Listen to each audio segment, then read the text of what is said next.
بسم الله الرحمن الرحيم والذي أوحينا إليك من الكتاب هو الحق مصدقا لما بين يديه إن الله بعباده لخبير بصير ثم أورثنا الكتاب الذين اصطفينا من عبادنا فمنهم ظالم لنفسه ومنهم مقتصد ومنهم سابق بالخيرات بإذن الله ذلك هو الفضل الكبير صدق الله العظيم.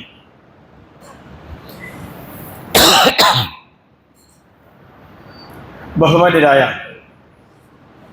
സത്യവിശ്വാസികളെ, സഹോദരങ്ങളെ, സഹോദരിമാരെ, അല്ലാഹു സുബ്ഹാനഹു വ തആലയെ സൂക്ഷിച്ചുകൊണ്ടും അവൻ്റെ വിധിവിലക്കുകൾ പാലിച്ചുകൊണ്ടും മുത്തഖീങ്ങളായി ജീവിക്കണമെന്ന് എല്ലാവരെയും വസിയത്ത് ചെയ്യുകയാണ്, ഉണർത്തുകയാണ്. അല്ലാഹു സുബ്ഹാനഹു വ തആല അവൻ്റെ ഹലാലും ഹറാമുകളും വിധിയും വിലക്കുകളും ജീവിതത്തിൻ്റെ എല്ലാ മേഖലകളിലും പാലിച്ചും സൂക്ഷിച്ചും കൊണ്ട് ജീവിക്കുവാൻ നമുക്ക് ഓരോരുത്തർക്കും തൗഫീഖ് നൽകി അനുഗ്രഹിക്കുമാറാവട്ടെ.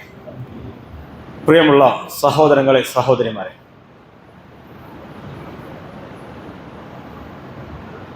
പരിശുദ്ധ ഖുർആനിലെ 114 അധ്യായങ്ങളിൽ, സൂറത്തുകളിൽ ഒരു അധ്യായമാണ് സൂറത്തുൽ ഫാത്തിർ. അല്ലാഹു സുബ്ഹാനഹു വ തആല സൂറത്തുൽ ഫാത്തിറിലൂടെ മുസ്ലിം ഉമ്മത്തിനെ വളരെ പ്രധാനപ്പെട്ട കാര്യങ്ങൾ പഠിപ്പിച്ചു തരുന്നുണ്ട്. പ്രത്യേകിച്ചും ഫാത്തിറിലെ 31, 32 ആയത്തും. പരിശുദ്ധ ഖുർആനിൽ നമുക്ക് എല്ലാവർക്കും അറിയാം, 2 തരം സൂറത്തുകളാണ് ഉള്ളത്. ഒന്ന് മക്കിയായ സൂറത്താണ്, മറ്റൊന്ന് മദനിയായ സൂറത്താണ്. നമ്മുടെ നാട്ടിലൊക്കെ ആളുകളോട് ചോദിച്ചാൽ എന്താ മക്കിയായ സൂറത്ത് എന്ന് ചോദിച്ചാൽ വളരെ ഈസി ആയിട്ട് പറയും മക്കയിൽ അവതരിച്ച സൂറത്ത് എന്ന് പറയും. എന്താ മദനിയായ സൂറത്ത് എന്ന് ചോദിച്ചാൽ അപ്പുറപ്പുറമൊന്നും ആലോചിക്കാതെ വളരെ ഈസി ആയിട്ട് പറയും മദീനയിൽ ഇറങ്ങിയ സൂറത്താണ് എന്ന് പറയും.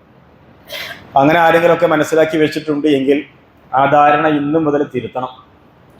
മക്കിയായ സൂറത്ത് എന്ന് പറഞ്ഞാൽ ഹിജറയ്ക്ക് മുമ്പ് അവതരിപ്പിക്കപ്പെട്ട സൂറത്തുകൾക്കാണ് മക്കിയായ സൂറത്തുകൾ എന്ന് പറയും. മദനിയായ സൂറത്ത് എന്ന് പറഞ്ഞാൽ ഹിജറയ്ക്ക് ശേഷം അവതരിപ്പിക്കപ്പെട്ട സൂറത്തുകൾക്കാണ് പറയുക. അപ്പൊ ഹിജറയ്ക്ക് ശേഷം മക്കയിൽ അവതരിച്ചാൽ ആ സൂറത്തിനും പറയാ മദനി സൂറത്ത് എന്നാണ് പറയുക. ഹിജറയ്ക്ക് ശേഷം മക്കയില് സൂറത്ത് അവതരിച്ചാൽ ആ സൂറത്തിന് പറയുക മദനി സൂറത്ത് എന്നാണ് പറയുക. അപ്പൊ സൂറത്തുകളുടെ വിഭജനം ഹിജറയെ ആസ്പദമാക്കിയിട്ടാണ്. അപ്പൊ ഹിജറയ്ക്ക് മുമ്പ് അവതരിപ്പിക്കപ്പെട്ട സൂറത്തുകൾക്ക് മക്കിയായ സൂറത്തുകൾ എന്നും ഹിജറയ്ക്ക് ശേഷം അവതരിപ്പിക്കപ്പെട്ട സൂറത്തുകൾക്ക് മദനിയായ സൂറത്തുകൾ എന്നുമാണ് പറയുക. ഈ ഓതി വെച്ച ആയത്ത് സൂറത്തുൽ ഫാത്തിറിലെ 2 ആയത്തുകളാണ്. ഈ സൂറത്ത് മക്കിയായ സൂറത്താണ്. ഹിജറയ്ക്ക് മുമ്പ് അവതരിക്കപ്പെട്ട സൂറത്താണ്. അല്ലാഹു സുബ്ഹാനഹു വ തആല പ്രവാചകൻ മുഹമ്മദ് മുസ്തഫ സ്വല്ലല്ലാഹു അലൈഹി വസല്ലമയെ വിളിച്ചുകൊണ്ട് പറയുകയാണ്, വല്ലദീ ഔഹൈനാ ഇലൈക മിനൽ കിതാബ്. പ്രവാചകരെ, നാം താങ്കൾക്ക് വഹിയിലൂടെ, വെളിപാടിലൂടെ, ദിവ്യബോധനത്തിലൂടെ അവതരിപ്പിച്ചിട്ടുള്ള അൽ കിതാബ് എന്ന് പറയുന്ന ഈ ഗ്രന്ഥമുണ്ടല്ലോ, ഈ ഗ്രന്ഥം ഹുവൽ ഹഖ്, ഇത് മാത്രമേ സത്യമുള്ളൂ. പരിശുദ്ധ ഖുർആന്റെ പ്രയോഗമാണ്. ഇത് മാത്രമേ സത്യമായിട്ടുള്ളൂ. അറബി ഭാഷയിലെ ഒരു പ്രയോഗം എങ്ങനെയാണ്? ഒരു കാലഘട്ടത്തിൽ ലോകത്ത് ഇസ്ലാമിക പ്രസ്ഥാനങ്ങൾ 20-ാം നൂറ്റാണ്ടിന്റെ തുടക്കത്തിൽ ഒക്കെയായി രംഗപ്രവേശം ചെയ്തപ്പോൾ ഇസ്ലാമിക പ്രസ്ഥാനങ്ങൾ, ആഗോള ഇസ്ലാമിക പ്രസ്ഥാനങ്ങൾ, ഇഖ്വാനുൽ മുസ്ലിമൂനെ പോലെയുള്ള ഇഖ്വാനുൽ മുസ്ലിമൂനെ പോലെയുള്ള പ്രസ്ഥാനങ്ങളൊക്കെ അന്ന് ലോകത്തിന്റെ മുമ്പിൽ പ്രത്യേകം എടുത്തു പറഞ്ഞത് അൽ ഇസ്ലാമു ഹുവൽ ഹൽ എന്നാ പറഞ്ഞത്. എന്താണ് അൽ ഇസ്ലാമു ഹുവൽ ഹൽ എന്ന് പറഞ്ഞാൽ? ലോകത്തുള്ള എല്ലാ പ്രശ്നങ്ങൾക്കും പരിഹാരം ഇസ്ലാം മാത്രമാണ്. ഇതാണ് ശൈലിയുടെ അർത്ഥം. അൽ ഇസ്ലാമു ഹുവൽ ഹൽ. അന്ന് ലോകത്ത് കമ്മ്യൂണിസം തിളങ്ങി നിൽക്കുകയാണ്, മറ്റ് ഇസങ്ങളൊക്കെ നിൽക്കുകയാണ്, മനുഷ്യനിർമ്മിത പ്രത്യയ ശാസ്ത്രങ്ങളൊക്കെ സജീവമായി നിലകൊള്ളുന്ന സന്ദർഭത്തിലാണ് ഷഹീദ് ഹസൻ ബന്നയെ പോലെയുള്ള, ഷഹീദ് സയ്യിദ് കുത്തുബിനെ പോലെയുള്ള വലിയ വലിയ ആളുകൾ എഴുന്നേറ്റ് നിന്നുകൊണ്ട് ലോകത്തിന് മുമ്പിൽ പ്രഖ്യാപിച്ചു അൽ ഇസ്ലാമു ഹുവൽ ഹൽ. ഇസ്ലാം മാത്രമാണ് എല്ലാ പ്രശ്നത്തിനും പരിഹാരം. വേറെ ഒരു ഇസങ്ങൾക്കും ലോകത്തിന്റെ പ്രശ്നങ്ങൾ പരിഹരിക്കാൻ കഴിയില്ല. ഇത് പറയാൻ കഴിയണമെങ്കിൽ അത്രമാത്രം കോൺഫിഡൻസ് ഉണ്ടാവും. ഞാൻ സൂചിപ്പിച്ചത് ഇതേ ശൈലിയിലാണ് അല്ലാഹു സുബ്ഹാനഹു വ തആല പ്രവാചകൻ മുഹമ്മദ് മുസ്തഫ സല്ലല്ലാഹു അലൈഹി വസല്ലമയോട് പറയുന്നു, വല്ലദീ ഔഹൈനാ ഇലൈക മിനൽ കിതാബി ഹുവൽ ഹഖ്. പ്രവാചകരെ, നാം താങ്കൾക്ക് അവതരിപ്പിച്ചിട്ടുള്ള അൽ കിതാബ് എന്ന പരിശുദ്ധ ഖുർആൻ ഉണ്ടല്ലോ, താങ്കൾക്ക് ഇറക്കി തരുന്ന ദിവ്യബോധനമുണ്ടല്ലോ, ആ ഖുർആൻ മാത്രമേ സത്യമായിട്ടുള്ളൂ ലോകത്ത്. ഇതെപ്പോഴായി പറയുന്നത്? മക്ക കാലഘട്ടത്തിലാണ് പറയുന്നത്. എന്താ മക്ക കാലഘട്ടത്തിന്റെ പ്രത്യേകത? സർവഭാഗത്തു നിന്നും പ്രവാചകനെയും വിരലിലുണ്ടാവുന്ന തന്റെ അനുയായികളെയും ശത്രുക്കൾ നിരന്തരമായി മർദ്ദിക്കുകയും പീഡിപ്പിക്കുകയും ചെയ്തുകൊണ്ടിരിക്കുകയാണ്. തെരുവിലൂടെ അവർക്ക് നടക്കാൻ കഴിയുന്നില്ല, പരിഹാസങ്ങൾ ഏറ്റുവാങ്ങുകയാണ്. എല്ലാവരും മർദ്ദനങ്ങളും പീഡനങ്ങളും പരിഹാസങ്ങളും ഒക്കെ ആ വിരലിലുണ്ടാവുന്ന സംഘത്തിന് മേൽ അഴിച്ചുവിട്ടുകൊണ്ടിരിക്കുകയാണ്. ആ സന്ദർഭത്തിൽ അല്ലാഹ്, നിങ്ങൾ ക്ഷമാപണ ശൈലി ഒരിക്കലും സ്വീകരിക്കരുത്. നിങ്ങൾ ഇസ്സത്തോടുകൂടി നിലകൊള്ളണം. നിങ്ങൾ ആക്രമിക്കപ്പെട്ടാലും പീഡിപ്പിക്കപ്പെട്ടാലും പരിഹസിക്കപ്പെട്ടാലും ശരി, നിങ്ങൾ ഒരു ക്ഷമാപണ മനസ്സിന്റെ ശൈലിയിൽ നിങ്ങൾ മക്കയുടെ തെരുവിലൂടെ നിങ്ങൾ നടക്കരുത്. നിങ്ങളുടെ നാവുകളിൽ നിന്ന് വരേണ്ട മുദ്രാവാക്യം അൽ കിതാബു ഹുവൽ ഹഖ്. ഈ ഖുർആൻ മാത്രമേ സത്യമായിട്ടുള്ളൂ, ബാക്കി എല്ലാം മിഥ്യയാണ്. ഇത് മക്കയിലെ ഫാഷിസ്റ്റുകളോട് നിങ്ങൾ തുറന്ന് പ്രഖ്യാപിച്ചോളണം. അല്ലാഹ് പറയാ, അല്ലാഹു സുബ്ഹാനഹു വ തആല പ്രവാചകൻ മുഹമ്മദ് മുസ്തഫ സല്ലല്ലാഹു അലൈഹി വസല്ലമയോടും അനുയായികളോടും പറയാ, അവർക്ക് ആത്മധൈര്യം കൊടുക്കുകയാണ്, ആത്മവിശ്വാസം കൊടുക്കുകയാണ്. നിങ്ങൾ മക്കയിലെ തെരുവീതികളിൽ നിങ്ങൾ പറഞ്ഞോളണം, ഖുർആൻ അത് മാത്രമേ സത്യം ആയിട്ടുള്ളൂ. എന്നിട്ട് അല്ലാഹ് പറയാണ്, മുസദ്ദിഖൽ ലിമാ ബൈന യദൈഹി. ഈ ഖുർആൻ മുസദ്ദിഖൽ ലിമാ ബൈന യദൈഹി, മുമ്പ് കഴിഞ്ഞു പോയിട്ടുള്ള വേദഗ്രന്ഥങ്ങളിൽ കൂട്ടിച്ചേർക്കപ്പെടാത്ത കാര്യങ്ങളെയൊക്കെ ഖുർആൻ സത്യപ്പെടുത്തുന്നു. തൗറാത്തിൽ, ഇഞ്ചീൽ, സബൂർ, സുഹഫി ഇബ്രാഹിം വ മൂസ ഇങ്ങനെയുള്ള എല്ലാറ്റിലും പിൽക്കാലഘട്ടങ്ങളിൽ കൈകടത്തലുകൾ സംഭവിച്ചു. പക്ഷേ ഇവിടെ അല്ലാഹു സുബ്ഹാനഹു വ തആല പറയാണ്, ആ കൈകടത്തലുകൾ സംഭവിച്ചിട്ടുണ്ടെങ്കിലും അതിലും ഖുർആനിലും ഇസ്ലാമിലും തൗഹീദിലും ഒക്കെ അതിനോട് അനുയോജ്യമായ കാര്യങ്ങൾ അതിലും ഉണ്ടാവാം, ഇസ്ലാമിനോട് അനുകൂലമായ കാര്യങ്ങൾ അതിലുണ്ടാവാം. അതിനൊക്കെ പരിശുദ്ധ ഖുർആൻ സത്യപ്പെടുത്തിക്കൊണ്ട് തന്നെയാണ് വന്നിട്ടുള്ളത്.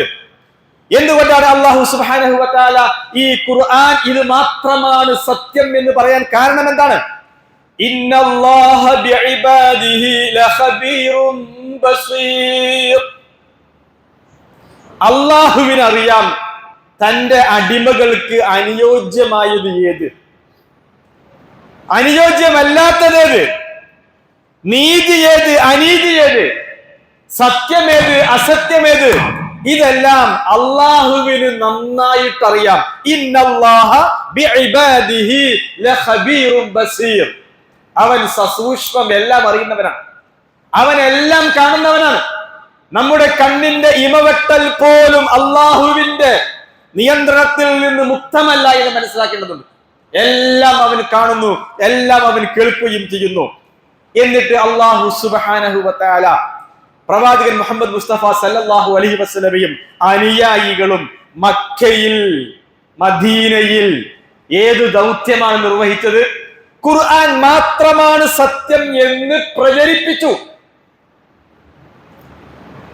അതിന്റെ പേരിൽ എല്ലാ പീഡനങ്ങളും അവർ ഏറ്റുവാങ്ങി, എല്ലാ പ്രയാസങ്ങളും അവർ ഏറ്റുവാങ്ങി. പക്ഷേ അവർക്ക് പരാജയം ഉണ്ടായില്ല. മക്കയിൽ നിന്ന് മദീനയിലേക്ക് അവർ ഹിജ്റ പോകേണ്ടി വന്നു.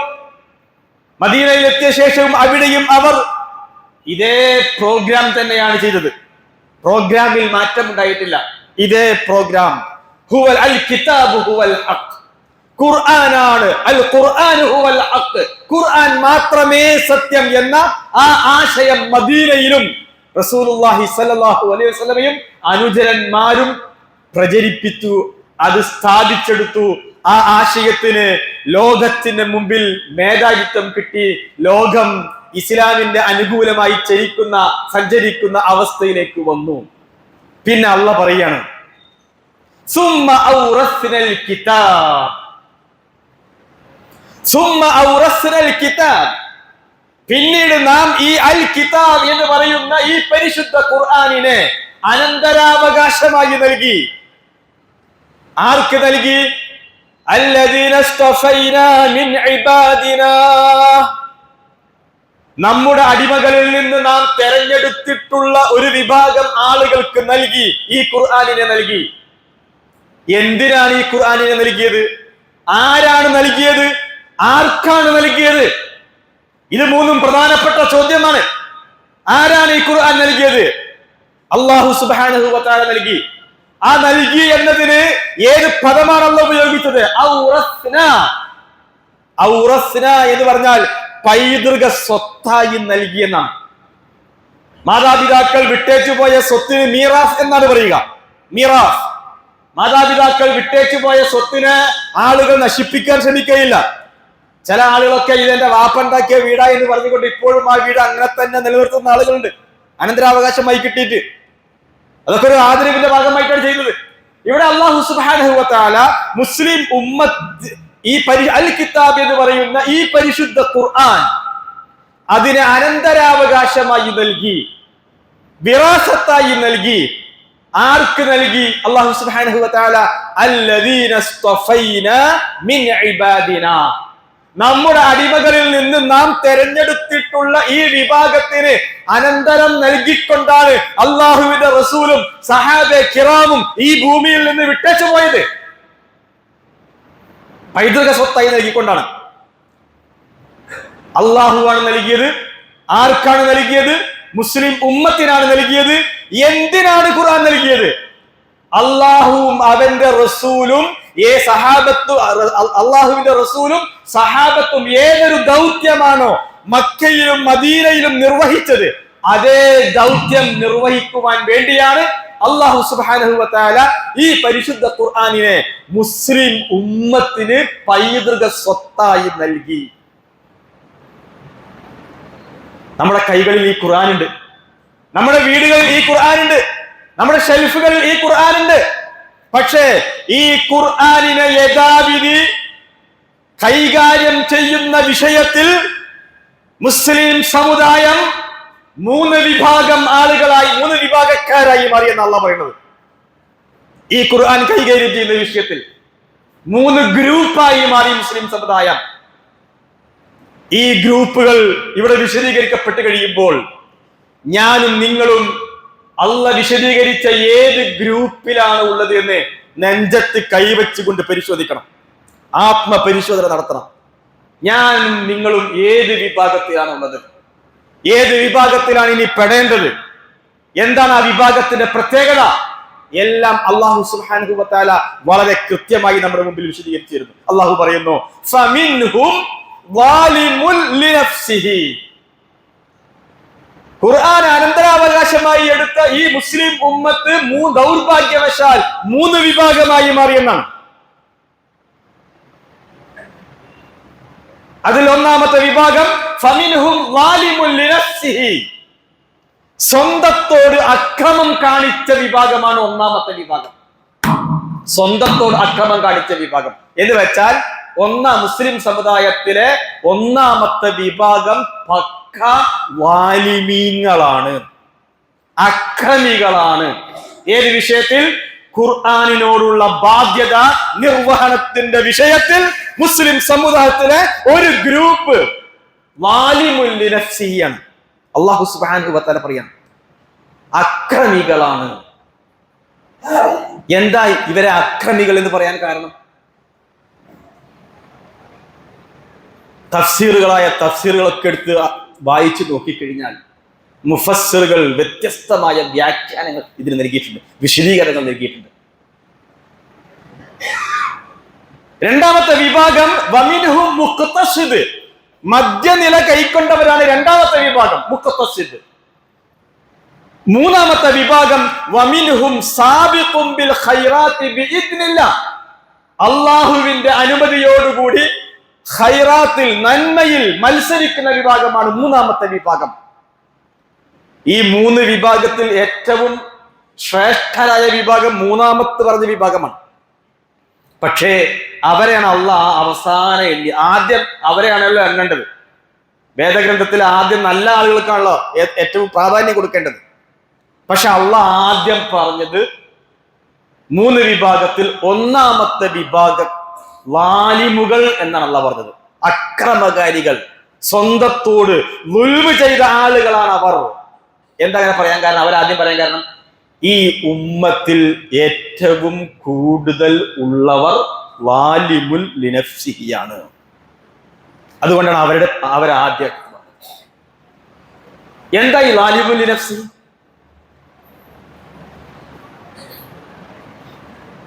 മുഫസ്സിറുകൾ വിശദീകരിച്ചു. നമസ്കാരം വാജിബാണെന്നറിയാത്ത ആളുകൾ ആരുമില്ല. പക്ഷേ വെള്ളിയാഴ്ച മാത്രം ജുമഅയ്ക്ക് വരുന്ന ആളുകളുണ്ട്. മുസ്ലിം സമുദായത്തിലെ മെമ്പർഷിപ്പ് കിട്ടാൻ വേണ്ടിയിട്ട്, മഹലിലെ മെമ്പർഷിപ്പ് ക്യാൻസൽ ആവാതിരിക്കാൻ വേണ്ടി വെള്ളിയാഴ്ച മാത്രം ജുമഅയ്ക്ക് വരുന്ന ആളുകളുണ്ട്. പിന്നെ പള്ളിയായിട്ട് ഒരു ബന്ധവും അവർക്കില്ല. പള്ളിക്കാട്ടിൽ മറ ചെയ്യാൻ മുമ്പ് പള്ളിക്കാട്ടിൽ 6 അടി കബർ കിട്ടണം, അതിനുവേണ്ടി മെമ്പർഷിപ്പ് മാത്രം എടുത്ത ആളുകളുണ്ട്. അള്ളാഹിന്റെ ദീനുമായിട്ട് ഒരു ബന്ധവും അവർക്കില്ല. ലാലിമുൽ ലിനഫ്സിഹി, ലാലിമുകളാണ് അവർ. നോമ്പ് നിർബന്ധമാണ് എന്ന് കൃത്യമായിട്ട് വാജിബാന്ന് എല്ലാവർക്കും അറിയാം. പക്ഷെ റമളാൻ മാസത്തിൽ നോമ്പെടുക്കാതെ നടക്കുന്ന മുസ്ലിങ്ങളുണ്ട്.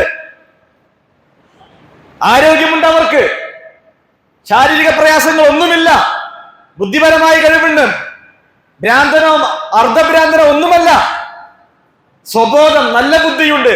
എന്നിട്ട് പോലും റമളാൻ മാസത്തിൽ നോമ്പെടുക്കാതെ പരിസര പ്രദേശങ്ങളിലെ ചായക്കടകളിൽ പാത്തും പതുങ്ങിയുമൊക്കെ ചായ കുടിച്ചുകൊണ്ട് പരിശുദ്ധ റമളാനിന്റെ പകലുകളെ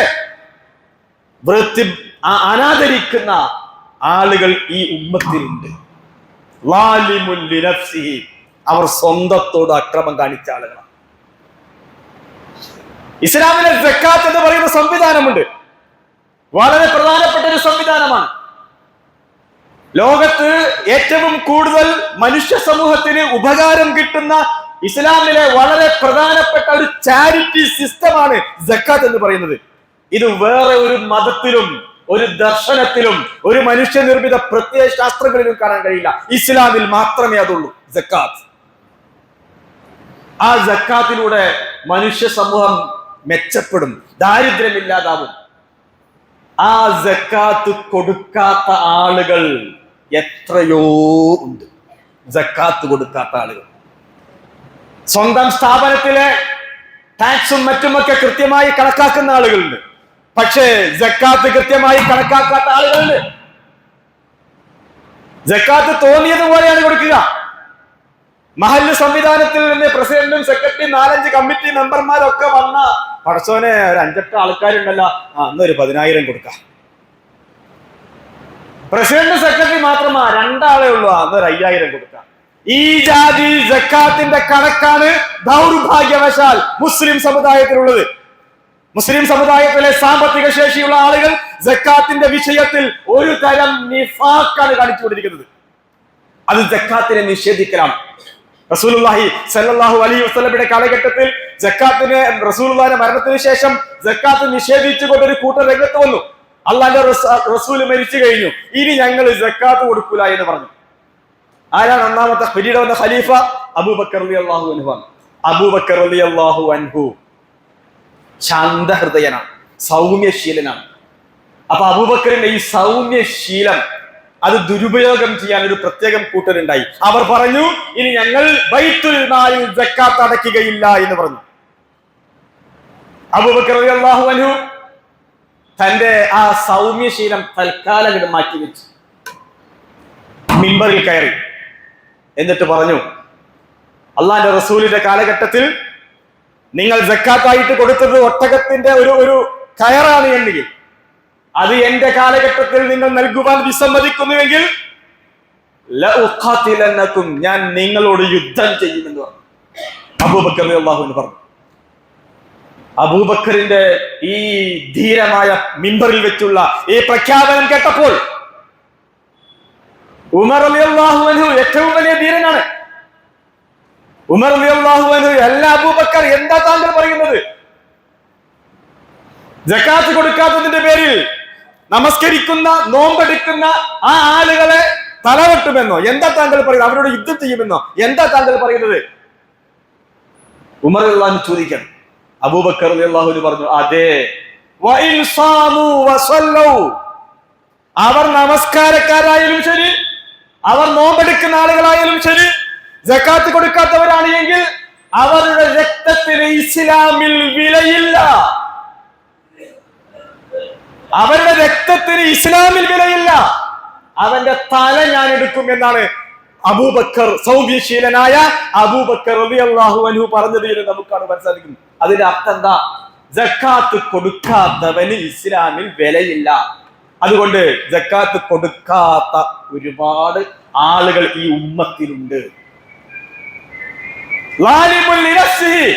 അവർ സ്വന്തത്തോട് അതിക്രമം കാണിച്ച ആളുകളാണ്, ലാലിമുകളാണ് അവർ. അല്ലാഹു സുബ്ഹാനഹു വ തആല ഇസ്ലാമിക സമൂഹത്തിലെ പെണ്ണുങ്ങൾക്ക് ഇസ്ലാമികമായ വേഷ സംസ്കാരം വളരെ കൃത്യമായി പഠിപ്പിച്ചിട്ടുണ്ട്.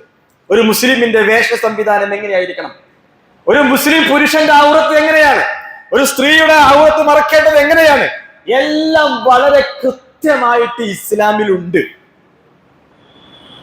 വേഷ സംവിധാനം പോലും എങ്ങനെയായിരിക്കണം എന്ന് ദൗർഭാഗ്യവശാൽ ഇന്ന് മുസ്ലിം സമുദായത്തിൽ അതിന് അവരെ ഏത് വേഷം ഉടുക്കണമെന്ന് തീരുമാനിക്കുന്നത് വേറൊരു കൂട്ടരാണ്. പക്ഷേ റസൂലുള്ളാഹി സ്വല്ലല്ലാഹു അലൈഹി വസല്ലമയും പരിശുദ്ധ ഖുർആനും ഒക്കെ മുസ്ലിം സ്ത്രീകളുടെ വേഷം എന്താണ് എന്ന് കൃത്യമായിട്ട് പഠിപ്പിച്ചു. അത് മുഖവും മുൻകൈയും ഒഴിച്ച് ബാക്കിയുള്ള എല്ലാ ഭാഗവും മുസ്ലിം സ്ത്രീ മറക്കണം. ചില ആളുകള് ഔറത്ത് കീസിലാക്കിയിട്ട് പള്ളിയിലേക്ക് വരും. ചില പെണ്ണുങ്ങളൊക്കെ പള്ളിയിലേക്ക് വരും, ഔറത്ത് കീസിലാക്കിയിട്ട് വരും. എന്താ ഔറത്ത്? നിസ്കാര കുപ്പായം. എന്നിട്ട് പള്ളിയിൽ വന്നിട്ട് പിന്നെ നിസ്കാര കുപ്പായക്കാരുണ്ട്. അപ്പൊ പള്ളിയിലേക്ക് വരുമ്പോഴോ കൈ ചിലപ്പോ അരക്കൈ ആയിരിക്കും ഉണ്ടാവുക, അല്ലെങ്കിൽ പൊക്കാ കൈയൊക്കെ ഉണ്ടാവുക, തലമുടി ചിലപ്പോ കുറെ കാണും, കഴുത്ത് കാണുന്നുണ്ടാവും. എന്നിട്ട് പള്ളിയിൽ വന്നിട്ട് നിസ്കാര കുപ്പായം എടുത്തിട്ടാണ്. ഇത് ഇസ്ലാമികമായ വേഷമല്ല. ഈ നാട്ടിൽ അങ്ങനെ ഉണ്ടോ ഇല്ലെന്ന് എനിക്കറിയില്ല, പല നാടുകളിലും നമുക്ക് കാണാറുണ്ട്. ഞാൻ സൂചിപ്പിക്കുന്നത് ഇത് ഇസ്ലാമികമായ വേഷമല്ല. ഇസ്ലാമിക വേഷം അള്ളാന്റെ റസൂൽ പഠിപ്പിച്ചത്. നാം ഓരോരുത്തരും ചിന്തിക്കണം, എന്റെ ഭാര്യയുടെ ഇസ്ലാമികമായ വേഷം എങ്ങനെ, എന്റെ പെങ്ങളുടെ വേഷം എങ്ങനെയാണ്, എന്റെ ഉമ്മയുടെ വേഷം എങ്ങനെയാണ്, എന്റെ മകൾ സ്കൂളിലേക്ക് പോകുമ്പോൾ കോളേജിലേക്ക് പോകുമ്പോൾ എങ്ങനെയാണ് വേഷം ധരിക്കുന്നത്? ഒരു പിതാവിനും മാതാവിനും കൃത്യമായ കാഴ്ചപ്പാടുണ്ടാവണം. എന്താ നമ്മുടെ മുസ്ലിം സമുദായത്തിലെ പെണ്ണുങ്ങളുടെ അവസ്ഥ എന്താ? മദ്രസയിലേക്ക് പോകുമ്പോ കറുപ്പിട്ടിട്ട് പർദ്ദ സ്കാഫൊക്കെ ഇട്ടിട്ട് മദ്രസയിലേക്ക് കണ്ടുപോകും. മദ്രസ വിട്ടു കഴിഞ്ഞാൽ പിന്നെ സ്കൂളിലേക്ക് പോകുന്നത് വേറൊരു പ്രത്യേക തലക്കെ മുടി പുറത്ത് കാണിച്ചിട്ടാണ്. എവിടെ നിന്ന് വന്നു ഈ സംസ്കാരം? എവിടെ നിന്ന് വന്നു ഈ സംസ്കാരം? അല്ലാഹുവിന്റെ റസൂൽ സല്ലല്ലാഹു അലൈഹി വസല്ലമ മുസ്ലിം സമുദായത്തിന് ഒരു കാലഘട്ടം വരാനുണ്ട്. ആ കാലഘട്ടത്തിലെ മുസ്ലിം സ്ത്രീകളുടെ വേഷ സംവിധാനത്തെ കുറിച്ച് അല്ലാഹുവിന്റെ റസൂൽ പ്രവചിച്ചിട്ടുണ്ട്. നിസാഉൻ കാസിയാത്തുൻ ആരിയാത്തുൻ മായിലാത്തുൻ മുമീലാത്തുൻ ലാ യദ്ഖുലുൽ ജന്നah വലാ യജിദുന റീഹഹാ. ഈ സമുദായത്തിൽ കുറെ കാലത്തിന് ശേഷം ഒരവസ്ഥ ഉണ്ടാവും. അല്ലാഹുവിന്റെ റസൂലിന്റെ പ്രവചന, നിസാഉൻ കാസിയാത്തുൻ ആരിയാത്തുൻ മായിലാത്തുൻ. വസ്ത്രമൊക്കെ ധരിച്ചിട്ടുണ്ട്, പക്ഷേ വിവസ്ത്രധാരികളാണ്. വസ്ത്രം ധരിച്ചിട്ടുണ്ട്, പക്ഷെ വിവസ്ത്രധാരികളാ. ഔറത്ത് മറക്കേണ്ട പോലെ മറച്ചിട്ടില്ല, നഗ്നത മറക്കേണ്ട പോലെ മറച്ചിട്ടില്ല, തലമുടി കൃത്യമായിട്ട് മറച്ചിട്ടില്ല. കാസിയാത്തുൻ ആരിയാത്തുൻ മായിലാത്തുൻ മുമീലാത്തുൻ. ആടിക്കൊഞ്ചി കുഴഞ്ഞ് നടക്കുന്നവരാണ് ആ സ്ത്രീകൾ എന്റെ സമുദായത്തിൽ ഉണ്ടാവുമെന്ന് റസൂൽ പറയുക. എന്നാരാ?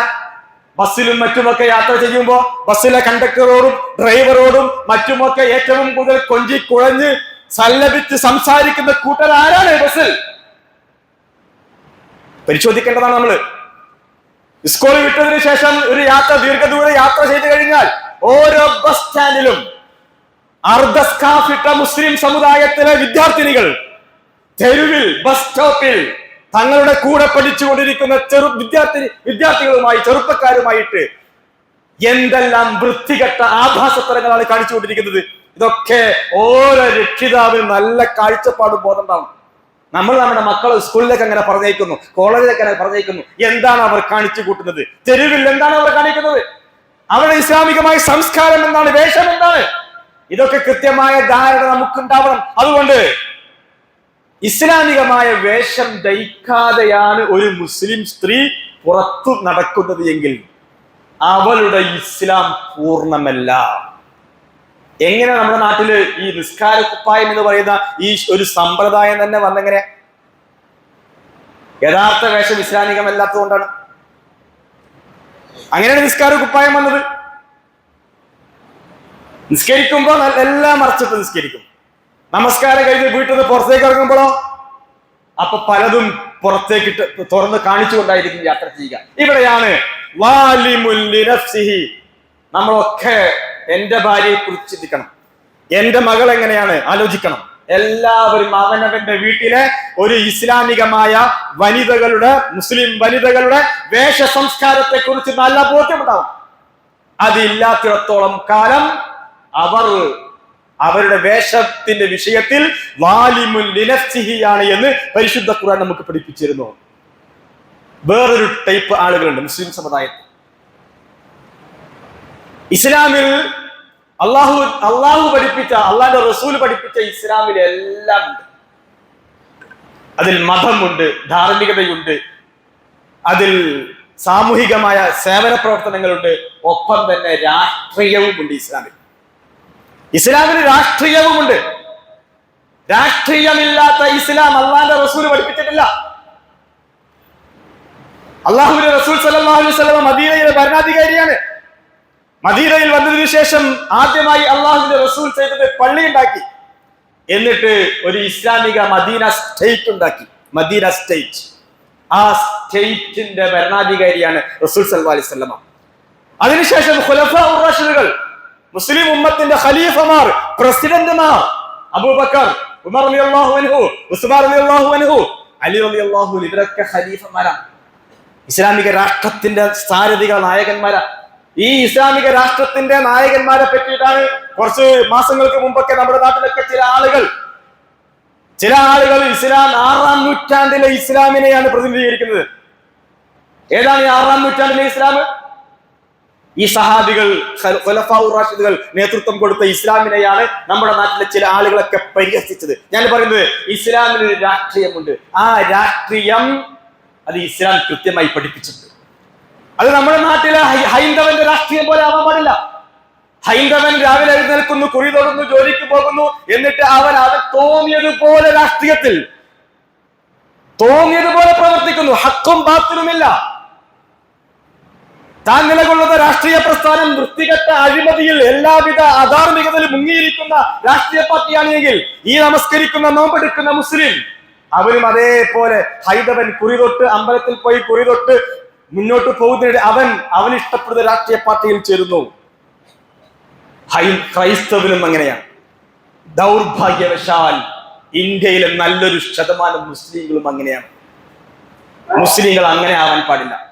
അള്ളാഹുവും അവന്റെ റസൂലും പഠിപ്പിച്ച ഒരു ഇസ്ലാമിക രാഷ്ട്രീയ സംസ്കാരമുണ്ട്. ആ ഇസ്ലാമിക രാഷ്ട്രീയ സംസ്കാരത്തിന്റെ ആളുകളായിട്ട് മാറണം. ഞാൻ പറയുന്നു, ഇവിടെ ആ രാഷ്ട്രീയ സംസ്കാരത്തെ തച്ചൊടിച്ച് ഇസ്ലാമിൽ മതമൊഴുള്ളൂ. ഇസ്ലാം നഖം മുറിക്കണം, വെള്ളിയാഴ്ച ദിവസം നഖം മുറിക്കണം പഠിപ്പിച്ചിട്ടുണ്ട്. മയ്യത്ത് എങ്ങനെ മറമാടണം എന്ന് പഠിപ്പിച്ചിട്ടുണ്ട്. നരകത്തെ കുറിച്ചാണ് ഖുർആൻ പറയുന്നത്, സ്വർഗത്തെ കുറിച്ചാണ് ഖുർആൻ പറയുന്നത്. മീൻ മാർക്കറ്റിൽ പോയിട്ട് ആരെങ്കിലും സ്വർണം വാങ്ങുമോ എന്ന് കേരളത്തിലെ ഒരു പ്രധാനപ്പെട്ട മൗലവി ചോദിച്ചിട്ടുണ്ട്. മീൻ മാർക്കറ്റിൽ പോയിട്ട് ആരെങ്കിലും സ്വർണം അന്വേഷിക്കോ? അതേപോലെയാണ് ഖുർആനിൽ ഇസ്ലാമിൽ രാഷ്ട്രീയം അന്വേഷിക്കുന്നത്. ഈജിപ്തിലെ അലി അബ്ദുൾ റസാഖ് അൽ അസ്ഹരി എന്ന് പറയുന്ന മഹാനായ ഒരു വലിയൊരു പണ്ഡിതനുണ്ട്. ആ പണ്ഡിതൻ ചില സാമ്രാജ്യത്വ ശക്തികളുടെ ചട്ടുകമായി വർത്തിച്ചുകൊണ്ട് അദ്ദേഹം ഒരു അറബിയിൽ ഒരു പുസ്തകം എഴുതി. ഇസ്ലാമിൽ രാഷ്ട്രീയമില്ല എന്ന് പറഞ്ഞ് എഴുതി. ഉടനെ തന്നെ അസ്ഹറിൽ, കൈറോയിലെ ജാമിഅത്തുൽ അസ്ഹർ സർവകലാശാല, ആ സർവകലാശാലയിലെ മുഫ്തിമാരും പണ്ഡിതന്മാരും എല്ലാവരും കൂടി ഒരുമിച്ച് ചേർന്നുകൊണ്ട് അവർ ചർച്ച ചെയ്തൊരു തീരുമാനമെടുത്തു. അലി അബ്ദുൾ റസാഖ് എന്ന് പറയുന്ന ആ വ്യക്തിയുടെ അസ്ഹരി ബിരുദം പിടിച്ചു വാങ്ങണം, കട്ട് ചെയ്യണം. എന്തിന്റെ പേരില? ഇസ്ലാമിൽ രാഷ്ട്രീയം ഇല്ല എന്ന് പറഞ്ഞതിന്റെ പേരിൽ അദ്ദേഹത്തിന്റെ ബിരുദം പിടിച്ചു വാങ്ങി. എന്ന് വെച്ചാൽ ഇതാണ് ഇസ്ലാം. എല്ലാ സംഗതികളും ഈ രാഷ്ട്രീയ വശത്തെ ആരൊക്കെ ധിക്കരിക്കുന്നുവോ, ആരെല്ലാം അതിനെ തള്ളിക്കളയുന്നുവോ, അവരൊക്കെ അവരവന്റെ നഫ്സിനോട് ളുൽമാണ് പ്രവർത്തിക്കുന്നത്. എന്നാണ് അല്ലാഹു സുബ്ഹാനഹു വ തആല പറയുന്നത്. രണ്ടാമത്തെ വിഭാഗം വമിൻഹും മുഖ്തസിദ്, മധ്യനില കൈക്കൊണ്ട ആളുകളാണ്. അവരുടെ നന്മയും തിന്മയും തുല്യമാണ്. രണ്ടാമത്തെ വിഭാഗം, അവരുടെ നന്മയും തിന്മയും തുല്യമാണ്. മൂന്നാമത്തെ വിഭാഗത്തെ സംബന്ധിച്ച് അല്ലാഹു പറയുന്നു, വമിൻഹും സാബിഖുൻ ബിൽ ഖൈറാത്തി ബിഇദ്നില്ലാഹ്, അള്ളാഹുവിന്റെ അനുമതിയോടുകൂടി നന്മയിൽ പരസ്പരം മുന്നേറിക്കൊണ്ടിരിക്കുന്ന മൂന്നാമത്തെ വിഭാഗം. അള്ളാഹുവിന്റെ ദീനിനെ സ്ഥാപിക്കുവാൻ വേണ്ടി പണിയെടുക്കുന്നു, ദഅവത്ത് നടത്തുന്നു, ഇസ്ലാമിക പ്രബോധന പ്രവർത്തനം, ഇസ്ലാഹി പ്രവർത്തനം, സമുദായ സംസ്കരണ പ്രവർത്തനങ്ങൾ, എല്ലാ നിലയ്ക്കും അള്ളാഹുവിന്റെ ദീനിനെ പടുത്തുയർത്തുവാൻ വേണ്ടി പണിയെടുക്കുന്ന, അഹോരാത്രം പണിയെടുത്തുകൊണ്ടിരിക്കുന്ന മൂന്നാമത്തെ കൂട്ടം അവരാണ് സാബിഖുൻ ബിൽ ഖൈറാത്തി ബിഇദ്നില്ലാഹ്. എന്നിട്ട് അല്ലാഹു പറയുന്നു, ദാലിക ഹുവൽ ഫളുൽ കബീർ. ആ മൂന്നാമത്തെ വിഭാഗമുണ്ടല്ലോ, സാബിഖുൻ ബിൽ ഖൈറാത്തി ബിഇദ്നില്ലാഹ്, ആ വിഭാഗമാണ് ഏറ്റവും ശ്രേഷ്ഠമായ വിഭാഗം എന്ന് അല്ലാഹു സുബ്ഹാനഹു വ തആല പറയുന്നു. അപ്പൊ ഖുർആൻ അനന്തര സ്വത്തായി സ്വീകരിച്ച മുസ്ലിം സമുദായത്തിൽ അല്ലാഹു സുബ്ഹാനഹു വ തആല ആ സമുദായത്തിൽ മൂന്ന് വിഭാഗം ആളുകളുണ്ട് എന്ന് പറയുന്നു. ഒന്ന്, ളാലിമുൻ ലിനഫ്സിഹി, സ്വന്തത്തോട് അക്രമം പ്രവർത്തിച്ചവർ. രണ്ട്, വമിൻഹും മുഖ്തസിദ്, മധ്യനില കൈക്കൊണ്ട ആളുകൾ. മൂന്നാമത്തേത് സാബിഖുൻ ബിൽ ഖൈറാത്തി ബിഇദ്നില്ലാഹ്, അല്ലാഹുവിന്റെ അനുമതിയോടുകൂടി അല്ലാഹുവിന്റെ ദീനിനെ സ്ഥാപിക്കുവാൻ മത്സരിച്ചുകൊണ്ടിരിക്കുന്ന മൂന്നാമത്തെ കൂട്ടർ. ഈ മൂന്ന് കൂട്ടത്തിൽ ഏത് വിഭാഗത്തിലാണ് ഞാനും നിങ്ങളും ഇപ്പോൾ ഉള്ളത്? ഏത് വിഭാഗത്തിലാണ് എത്തേണ്ടത്? അല്ലാഹു സുബ്ഹാനഹു വ തആല കാര്യങ്ങൾ മനസ്സിലാക്കി സാബിഖുൻ ബിൽ ഖൈറാത്തി ബിഇദ്നില്ലാഹ് എന്ന മൂന്നാമത്തെ വിഭാഗത്തിലേക്ക് എത്തിച്ചേരുവാൻ നമുക്ക് ഓരോരുത്തർക്കും തൗഫീഖ് നൽകി അനുഗ്രഹിക്കുമാറാവട്ടെ.